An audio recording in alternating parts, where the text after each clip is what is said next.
au final, est-ce que ne pas agir avec bonté et sincérité, ça serait pas aussi préparer sa mort sans regret?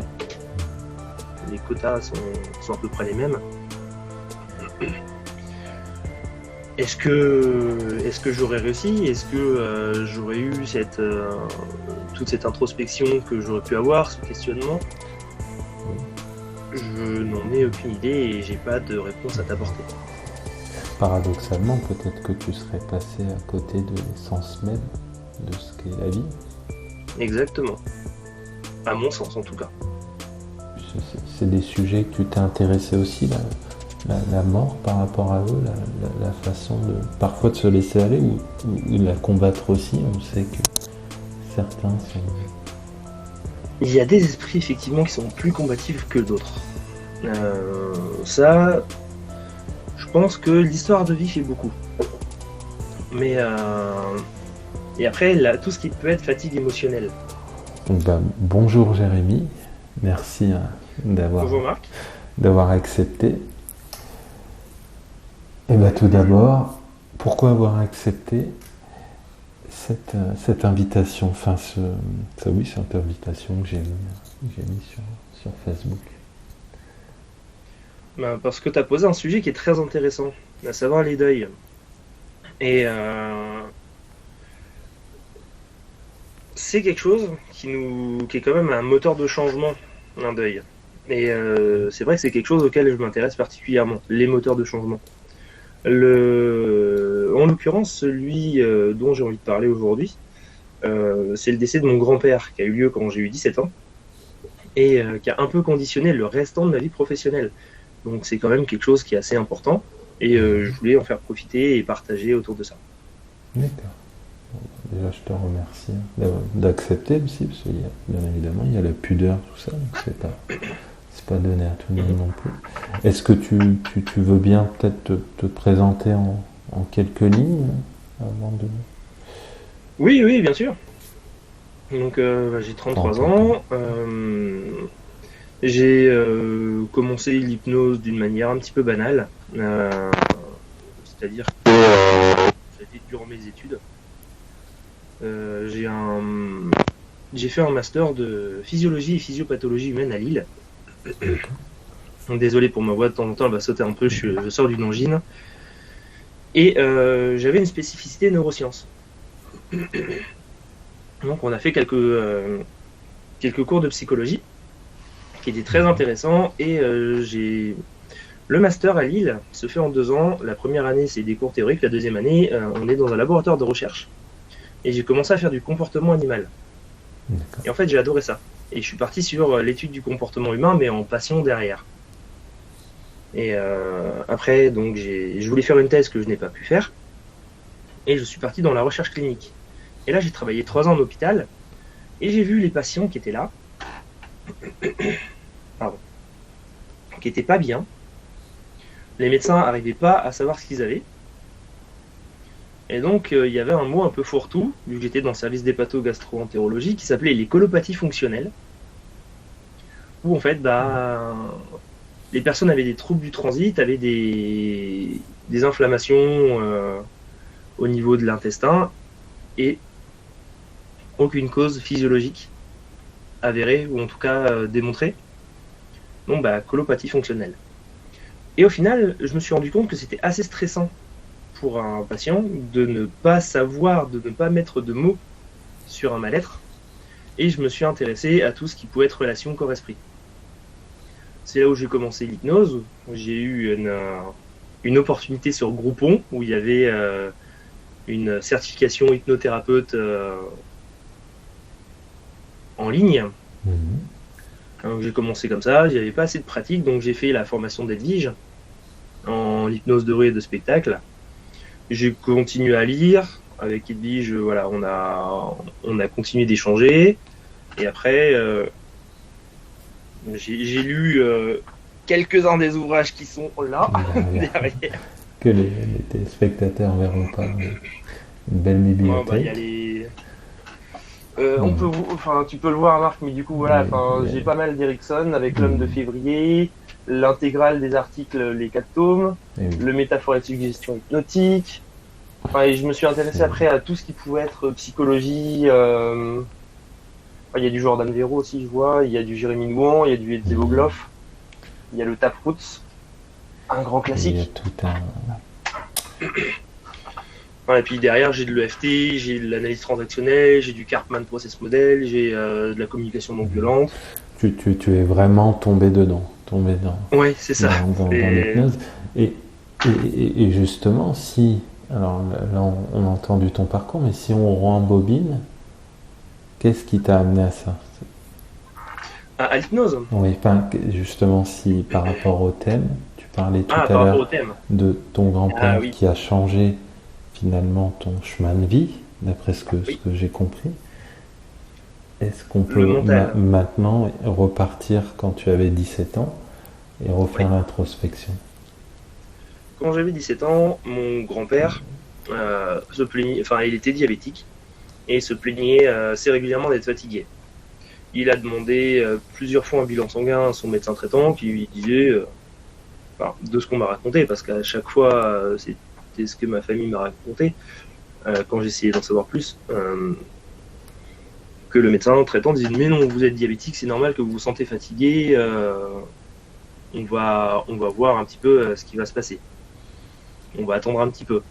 Et il a attendu, il a attendu, il a attendu. Sauf que, au bout d'un moment, mon grand-père en a eu marre, le médecin traitant était parti en congé, il a pris un rendez-vous, le remplaçant dit moi je vous connais pas, on fait un examen, on fait un bilan. Il s'est avéré qu'il avait une leucémie. En fait, il n'avait aucun symptôme. À partir du moment où on a su qu'il avait une leucémie, ça a commencé. Neutropénie, signes physiques, signes mentaux, et en un mois, il est parti. Ce qui a été assez dur à vivre, en fait, parce que ça a été soudain. Il y a certaines situations où, effectivement, on se prépare. Enfin, une personne qui a un certain âge, on sait qu'à un moment, il va partir. Donc, on peut se préparer un peu mentalement. Et s'il y a une maladie et qui est longue derrière, on peut se préparer d'autant mieux, d'autant plus. Là, ça n'a pas été le cas du tout. Et à partir du moment, en fait, où il a lâché, mentalement, il est parti. Il s'est laissé aller très vite. Quel âge il avait ton Il grand-père? avait 62 ans de mémoire. Donc, pour un homme, ce qui n'est pas vieux non plus, en fait. Et j'ai vu ça aussi à l'hôpital avec un patient qui était là et qui avait une glycémie qui n'était pas équilibrée non plus, qui était très très haute. Et les médecins se demandaient comment il faisait pour tenir debout. Parce que avec des taux pareils, la majorité des personnes sont dans le coma. C'est ce qui m'a vraiment fait tomber dedans en disant mince, quand même, il y a un truc à faire sur le mental là.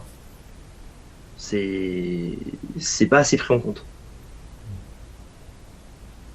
D'où tu parlais aussi des comportements, du comportement animal, des comportements des animaux. Je suppose que c'est des sujets que tu t'es intéressé aussi, la mort par rapport à eux, la façon de parfois de se laisser aller ou de la combattre aussi. On sait que certains sont. Il y a des esprits effectivement qui sont plus combatifs que d'autres. Ça, je pense que l'histoire de vie fait beaucoup. Mais et après, là, tout ce qui peut être fatigue émotionnelle. Parce que c'est vrai que tout le temps être dans le combat, tout le temps être dedans, on s'épuise à un moment. Et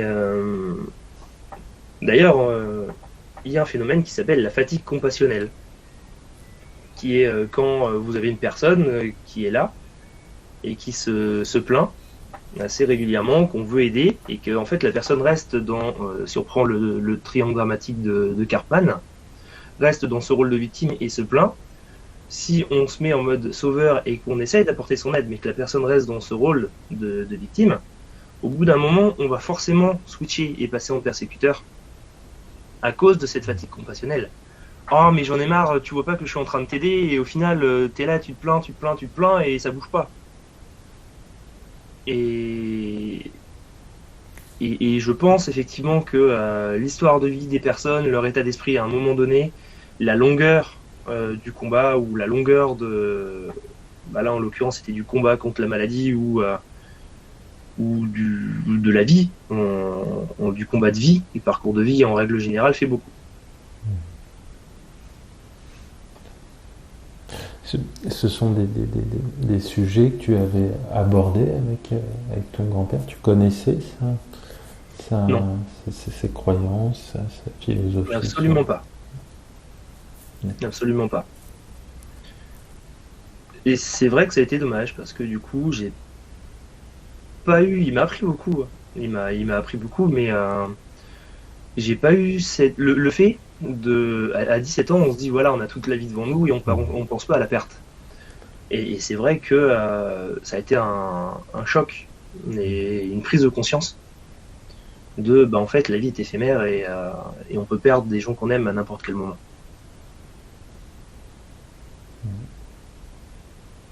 Oui, parce que toi-même, je suppose qu'à cet âge-là, la mort, tu y faisais pas, je vais pas dire forcément attention, mais c'était pas un sujet qui t'avait intéressé, ou c'est des choses que peut-être étant plus jeune, ou peut-être t'avais déjà été confronté, ou... Non, c'était vraiment ma toute première confrontation. Donc c'est pas un sujet auquel j'avais réfléchi en particulier. Oui, donc même au-delà de tes croyances, finalement, t'avais pas forcément de croyances ou de questionnement par rapport. Non, non, non, aucune. Et donc, quelle a été la suite? J'ai mis longtemps à résoudre ce deuil-là. Quand je dis que ça a conditionné un petit peu ma vie professionnelle, c'est que 17 ans, on est en première ou en terminale, et à le bac, il y a les études supérieures. Mais j'ai hésité à m'orienter en médecine, et finalement non, parce que de ce qu'on m'a dit, enfin, j'étais en colère avec un peu le corps médical qui n'avait pas été capable de diagnostiquer la maladie de mon grand-père. Du coup, je suis parti sur de la biologie et de la physiologie, donc ça reste à peu près le même domaine. Pardon. Ça reste à peu près le même domaine, ça reste à peu près équivalent. Et en fait, dans ma tête, je m'étais dit que je vais prouver aux médecins que sans avoir un diplôme de médecin, on peut être aussi bon, voire meilleur qu'eux. Et ce qui n'est pas le cas au final, c'est chacun a ses compétences, chacun a... Et j'ai quand même mis longtemps à m'en remettre. Et du coup, par rapport à mes études, par rapport au suivi qu'il y a derrière et maintenant à mon milieu professionnel où je travaille pour les laboratoires pharmaceutiques, j'ai beaucoup travaillé sur les thématiques de cancer et de myélome, de diabète. Donc c'est vrai que à partir du décès de mon grand-père, en fait, comme si on déroulait une trame et que ça restait un petit peu en fond quand même. Et c'est assez intéressant parce que derrière, ça m'a amené aussi tout un tas de questionnements euh, sur qu'est-ce que la mort, qu'est-ce que la vie, qu'est-ce que la maladie, et comment on réagit face à la maladie. Comment on réagit en la personne et puis les proches aussi. Et les proches. Parce que souvent, le soutien des proches, c'est assez compliqué. C'est-à-dire que vous allez avoir des personnes, on peut avoir des personnes qui vont se voir en perte d'autonomie et qui vont être frustrées par rapport à leur perte d'autonomie, surtout sur les maladies longues, et qui vont le faire ressentir à leurs proches. Et les proches, ils sont là, eux, ils sont là pour la personne qu'ils aiment qui est malade, pour apporter leur soutien, leur aide, et ils vont se prendre des réflexions pas toujours agréables, et sans forcément comprendre pourquoi.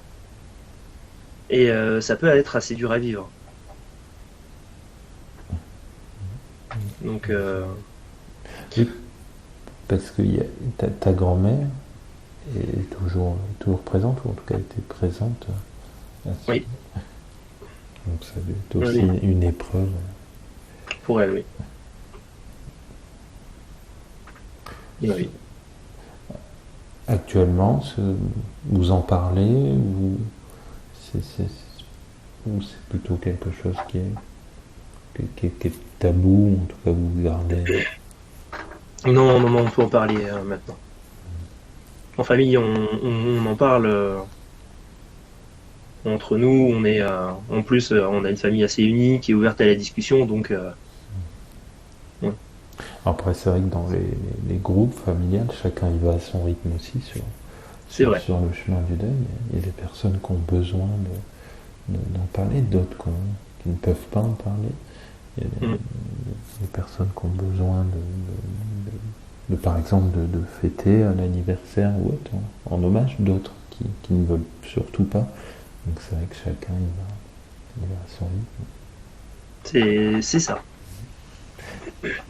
rythme. Et tu parlais tout à l'heure de quand tu t'es retrouvé très jeune sur ce chemin du deuil, qu'est-ce qui, qu'est-ce qui a fait que tu t'es avancé, enfin que tu as avancé en fait?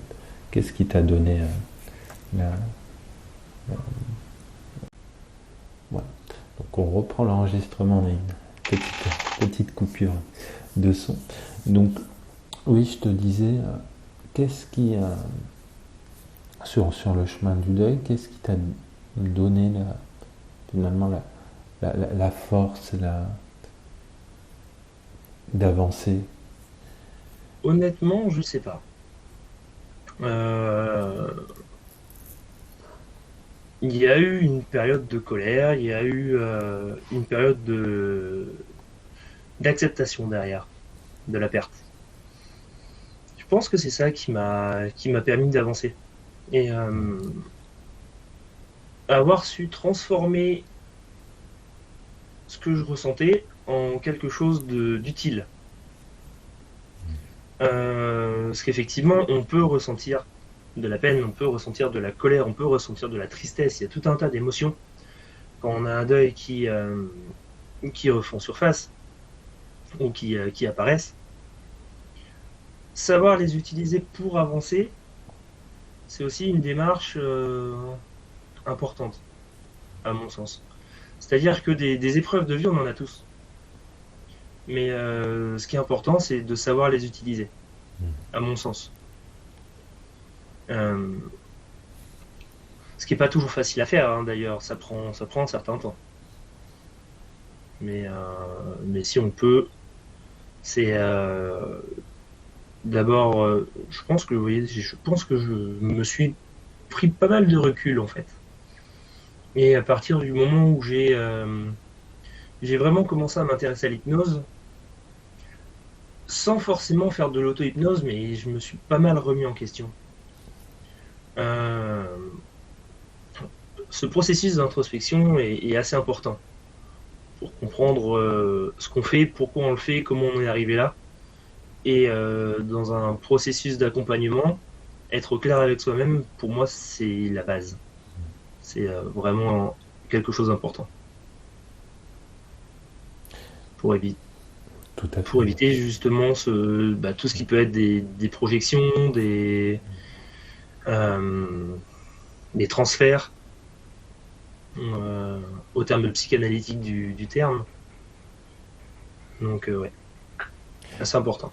Est-ce que toi, tu as été accompagné par rapport au chemin du deuil quand tu avais 17 ans ou après, enfin, est-ce que tu as vu un psychologue ou autre Oui, j'ai été accompagné de manière ponctuelle. Euh, bah, déjà, au fur et à mesure des formations, on a pas mal d'introspection qui se fait. Je pense que là où j'ai fait le plus d'introspection, ça a été durant la formation de Jérémy Nouan, la chute, qui a toute l'année dernière, pendant 5 semaines, enfin pendant 5 semaines, non, c'était 5 semaines en présentiel, mais c'était des semaines assez intenses. Et à force de travailler sur soi, sur la compréhension qu'on avait des choses et de l'hypnose, des concepts que nous a apporté Jérémy et Guilain, on a eu pas mal d'introspection, je pense, de tous les participants, et c'est vrai que ça a remué pas mal. Et là, à ce moment-là, il y a eu des choses pour lesquelles j'ai eu besoin d'être accompagné. Et Et Jérémy était là. Donc, Jérémy et Guilain ont été là, tous les deux. Mhm. Ils m'ont apporté. Quand Et on... les autres participants aussi, on discutait entre nous, forcément. Il y a eu. Il y a toujours un échange aussi, une connexion en quelque sorte. Quand tu C'est ça. dis que ça a remué, c'est que tu avais laissé des choses de côté, tu les avais mis, tu pensais Dans que mon, par- c'était... Dans mon parcours de vie, oui. Au niveau du deuil, moins. D'accord. Euh, C'est-à-dire qu'il s'est passé un autre événement, bon, bien plus tard à ce moment-là, et qui m'a aussi ouvert les yeux par rapport au deuil et à la perte. C'est de dire que c'est jamais vraiment une perte, au final. Et c'est un autre deuil que j'ai vécu, qui est là, le deuil d'une de mes grands-tantes. Pareil, d'un cancer, mais qui a, elle, refusé son traitement. Alors, je suis toujours admiratif quand je parle d'elle parce que avoir un cancer, savoir que malgré le traitement, ça va juste prolonger la vie, mais que la vie va, dans les 6 mois, c'était une rechute, hein, là, notamment, que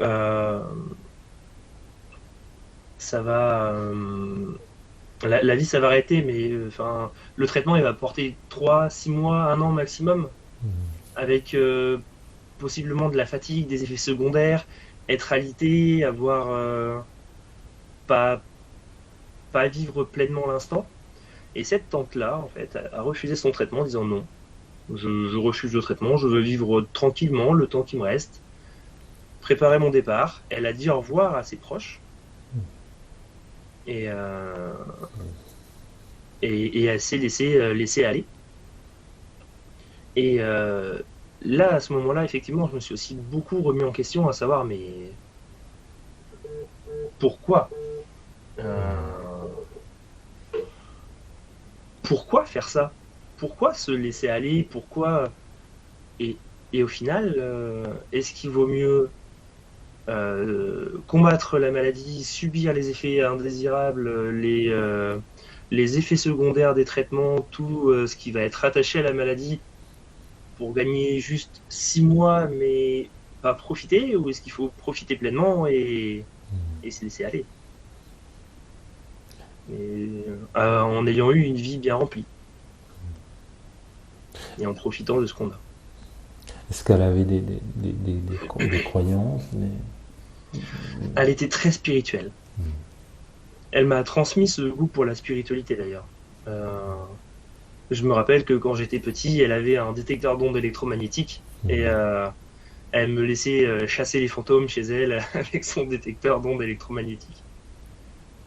Oui, donc en quelque sorte, on pourrait dire qu'elle est partie en paix Oui, dans sa démarche. exactement. Elle est partie en paix. Et, et à ce moment-là, toi, ça a changé la perception du deuil, Oui, de la mort. oui, oui.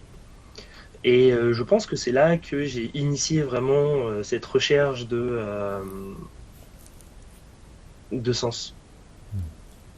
Parce que du coup, qu'est-ce qui fait qu'on souffre d'un deuil?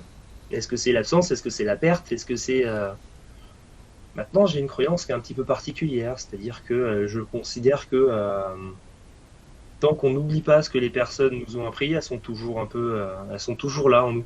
Elles sont toujours vivantes. C'est une façon de rendre hommage aussi. Et de transmettre. Et de transmettre. Que elles nous ont, toutes les personnes qu'on connaît, qui nous connaissent, nous transmettent des valeurs, nous transmettent un savoir-faire aussi, euh, qu'on peut continuer à transmettre derrière. Et ça permet à nos défunts de rester vivants, en quelque sorte. Sans forcément se rappeler du nom, de leur nom, de se rappeler qui ils sont, mais de se rappeler leurs valeurs et ce qu'ils nous ont transmis. Euh, c'est une manière d'ailleurs de se rappeler qui ils sont et qui ils ont été pour nous. Et je reviens aussi, donc, quand tu avais 17 ans, c'est vrai qu'à l'heure d'aujourd'hui, tu as quel âge? J'en ai 33. 33.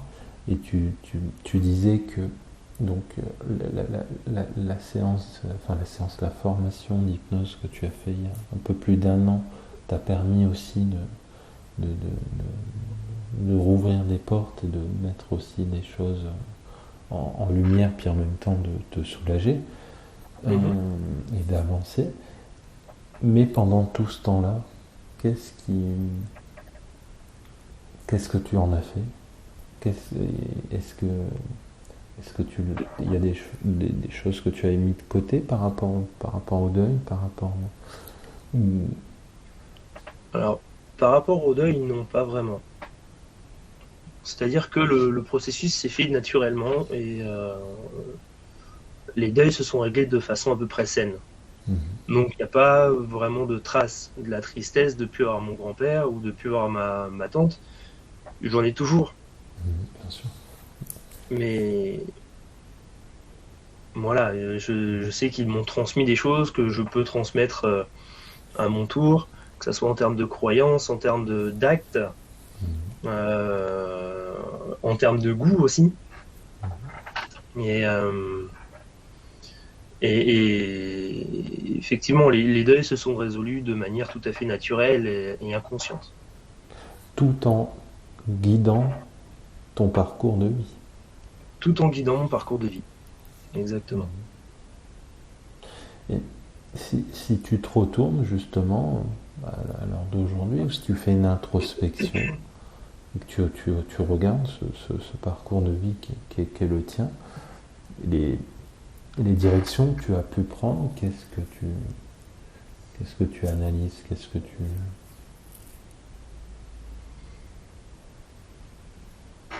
Qu'est-ce que j'analyse, c'est-à-dire Je sais pas si c'est le terme, pas analyse, mais qu'est-ce que tu... qu'est-ce que j'en retire comme leçon? Ouais, qu'est-ce que tu en ressens, qu'est-ce que... Quand tu fais une introspection, parce que tu dis que tu as fait d'autres choix aussi. À la base, tu Oui, étais intéressé par la médecine.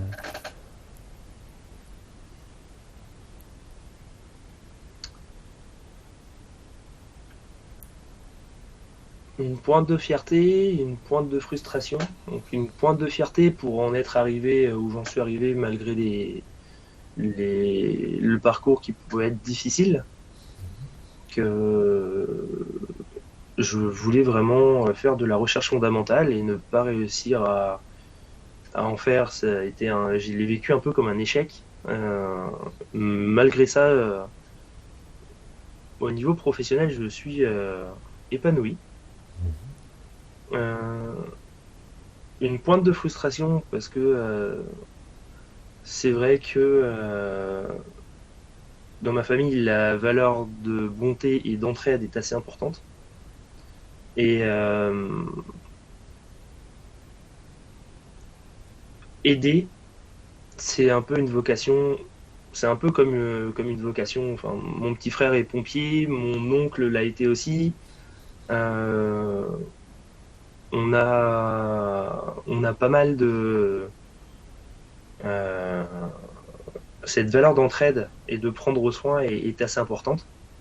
Et une pointe de frustration dans le sens où bah là, je fais de l'administratif, beaucoup d'administratif, et par rapport à la recherche fondamentale, où l'idée c'était vraiment d'apporter ma pierre à la science pour permettre de mettre en place des nouveaux médicaments euh, et de trouver surtout de nouvelles pistes thérapeutiques. Là-dessus, oui, je suis un petit peu frustré, même si j'interviens dans la recherche à un autre domaine maintenant. Euh, Par rapport au parcours après, en règle générale, euh, avoir pu côtoyer des gens, avoir eu ce phénomène d'introspection, avoir eu cette spiritualité, ça apporte aussi une certaine sagesse, si je puis dire, où, enfin, que ça soit mon grand-père, que ça soit ma tante, que ça soit mes parents, que ça soit mes grands-parents, mes frères et sœurs, on se tire chacun vers le haut et on pousse à la curiosité et à la réflexion, au questionnement. Et c'est quelque chose aussi de très important parce qu'on peut on peut vivre une situation dit, mais si on ne se pose pas plus de questions que ça, si on n'a pas un regard un peu philosophique sur les choses, et si on n'est pas capable de prendre du recul, au final, à quoi ça sert de vivre tout ça? Justement, tu parles de spiritualité, de philosophie. Est-ce que tu penses que c'est une destinée si tu prends ton chemin de vie? Elle est compliquée cette question-là. Parce que la destinée, ça voudrait dire que c'était écrit à l'avance. Et si tout est écrit à l'avance, pourquoi réfléchir? Et pourquoi pas se laisser guider? En quelque sorte, mais la question rejoindrait aussi peut-être le fait que tu as été poussé vers certains chemins. Peut-être aussi, oui. Peut-être aussi. C'est vrai que cette question, il faudrait la reposer aussi dans une vingtaine d'années, une trentaine d'années. Oui, c'est vrai.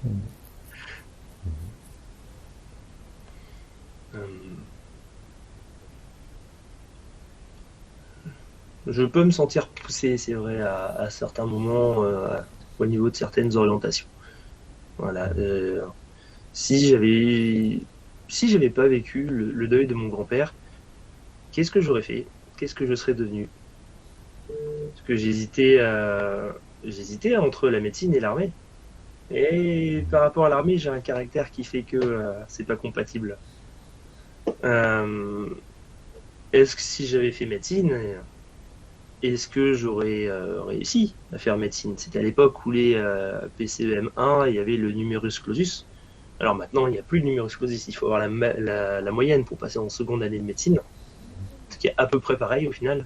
Les quotas sont à peu près les mêmes.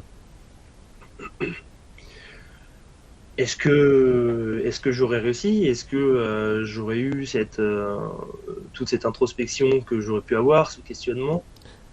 Oui. Je n'en ai aucune idée et j'ai pas de réponse à t'apporter. Paradoxalement, peut-être que tu serais passé à côté de l'essence même de ce qu'est la vie. Exactement. À mon sens, en tout cas. Parce que c'est pareil, c'est une vision que chacun a et qui est différente. Mais oui, peut-être. Et pour revenir aussi sur la spiritualité, quel est ton regard lors d'aujourd'hui, si on va dans tes croyances, dans peut-être tes expériences que tu as pu avoir aussi? C'est tellement vaste comme sujet. J'ai un parcours qui est très scientifique, très cartésien du coup. Parce que mon master de physiologie et de physiopathologie humaine, c'est pas le seul master que j'ai. J'en ai un autre en physique biologique et médicale. Et j'aime beaucoup la physique quantique. Quand on regarde les choses qu'on a autour de nous, que ce soit la vie, que ce soit l'univers, que ce soit même la conscience qu'on a de nous-mêmes et les mots en fait.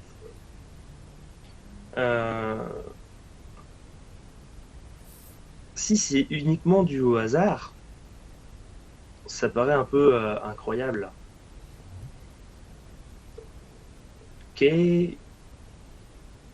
C'est vraiment métaphysique là, ce que je vais dire, mais d'où vient la matière? Au final, il y a ce truc en physique quantique qui dit que normalement, donc on a on peut faire une expérience assez simple en physique relativiste, c'est-à-dire et puis j'ai rien pour le montrer là. Si on prend un plan et qu'on a deux sphères avec des masses différentes, deux sphères avec des masses différentes, qu'on prend un linge, qu'on le tend dans le vide et qu'on le pose, forcément, il va y avoir une des sphères qui va s'enfoncer dans le tissu plus profondément. Ça, c'est la distorsion de l'espace. Mais d'où vient l'espace? D'où vient la matière?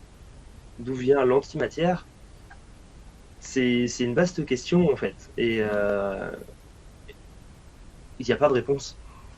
À l'heure actuelle, on n'a pas de réponse. On n'a jamais réussi à créer de la matière à partir de rien. Donc, on peut se poser la question de savoir si on n'aurait pas une entité au-dessus qui aurait mis de la matière dans un système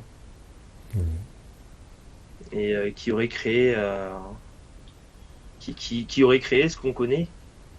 Enfin, si on regarde aussi par rapport à la vie, enfin, les arbres, les plantes, les animaux, on est tous sur une minuscule sphère entourée de vide. Et la gravité, c'est la seule chose qui nous permet de tenir et de ne pas tomber dans le vide. Et si on a vraiment une entité qui nous a mis un petit coup de pouce et qui a injecté de la matière dans un système, sa matière à lui vient de où? Il y a tout un tas de questions qui sont sans réponse donc ça c'est par rapport à la nature, par rapport à nous-mêmes, le fait qu'on ait réussi à développer une conscience de nous-mêmes avec la notion d'âme et réussir à développer des notions abstraites, euh, on peut se poser des questions aussi par rapport à ça, Et oui. sur quelle est l'essence de nous-mêmes et comment elle fonctionne et si tout est matière, énergie. Et toi, en tant que personne, est-ce que tu penses qu'il y a autre chose après? Est-ce que tu penses qu'il y a une vie après la mort? J'en ai aucune idée. Et c'est peut-être idiot, mais je veux pas y penser. S'il y a quelque chose, il y a quelque chose. S'il y a rien, bah il y a rien. Je préfère me concentrer sur l'ici et maintenant. Et, parce qu'en fait, si je me concentre sur l'ici et maintenant et que je pense pas à l'après, les actes que je fais sont des actes sincères et sont pas poussés par la peur d'un châtiment divin ou Tout à fait. par Après, autre chose, ou Platon par une disait, mauvaise incarnation, ou par... mais Platon disait qu'on devrait tous préparer notre mort tout au long de notre vie. Ça permettrait d'être en paix, sans entrer dans quelconque religion ou croyance finalement. Au final, est-ce que ne pas agir avec bonté et sincérité, ça serait pas aussi préparer sa mort sans regret?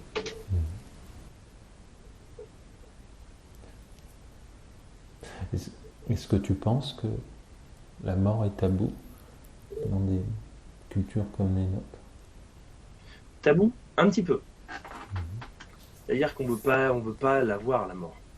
Et avec toutes les recherches qui sont faites en médecine, euh, toutes les recherches qui sont faites en cybernétique, on veut éviter la mort. Alors qu'au final, c'est juste censé être une part de la vie, être un versant de la vie. Et c'est un équilibre aussi dans la vie, c'est-à-dire que s'il n'y a pas de mort, il ne peut pas y avoir de vie. Que ça soit au niveau des végétaux, les végétaux qui perdent leurs feuilles, ça fait de l'humus qui permet aux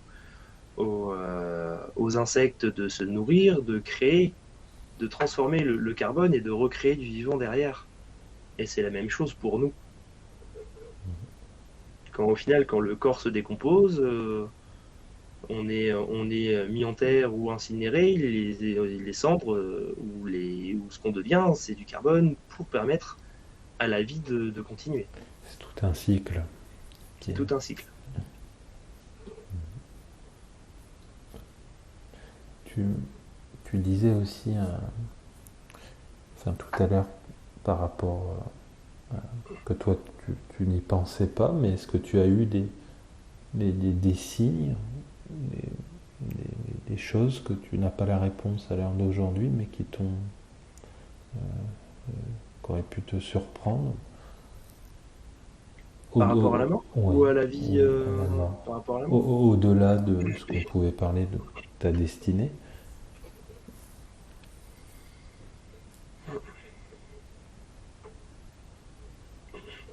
des rencontres des rencontres auxquelles on ne s'attendait pas et qui au final arrivent à un certain moment de notre vie, on ne sait pas pourquoi, et qui nous apportent pile ce dont on a besoin à ce moment-là. Et c'est assez troublant d'ailleurs, quand on arrive à s'en apercevoir. On en vient comme si que quelqu'un avait mis sur le chemin. C'est ça.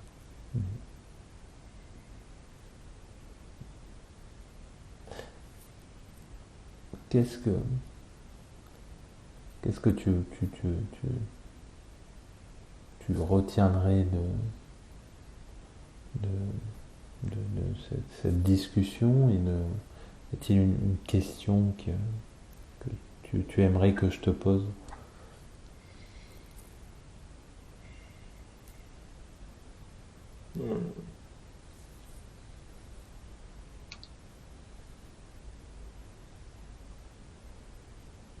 Une question que j'aimerais que tu me poses, non. C'est C'est la question piège. c'est la question piège. Euh, non, parce on a abordé le deuil en termes de chemin de vie, en termes de spiritualité, en termes d'apprentissage, en termes d'apport aussi. Qu'est-ce que nous apportent les deuils? Là, je vois pas quoi ajouter de plus. Est-ce qu'on pourrait peut-être finir? Tu parlais au tout début des animaux. Quand on a commencé, il y avait ton chat qui était là, il est peut-être encore présent. Euh, Qu'est-ce que tu as pu, alors tu disais, tu as fait des études dedans. Qu'est-ce qu'ils ont pu t'apporter? Même sur ce regard de la vie, quand tu te poses philosophiquement?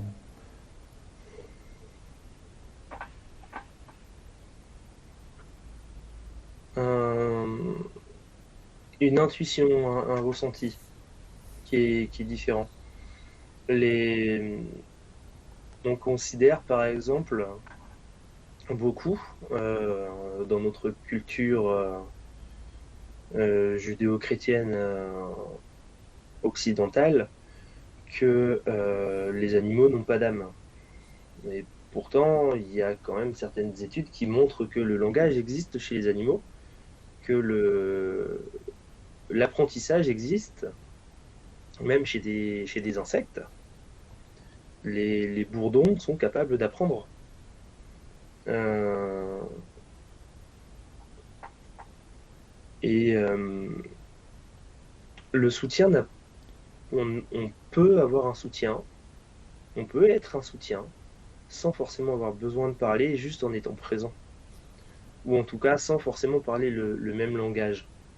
Je vois que il y a pas mal de thérapies maintenant qui commencent à apparaître en utilisant par exemple le lien entre un cheval et un homme.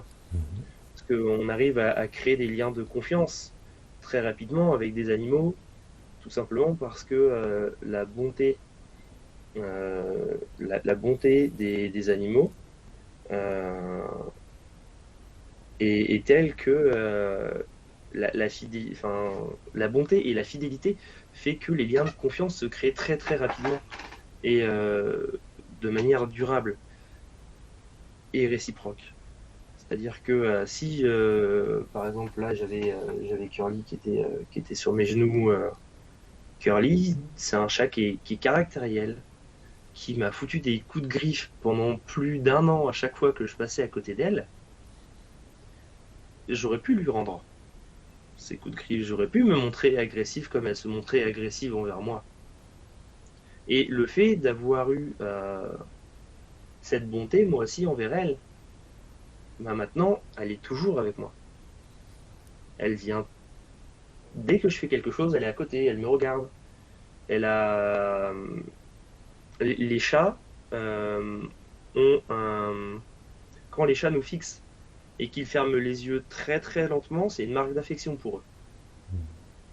Et des moments, on passe du temps, tous les deux, à se regarder. Et moi, j'ai limite, justement, pour, créer ce lien.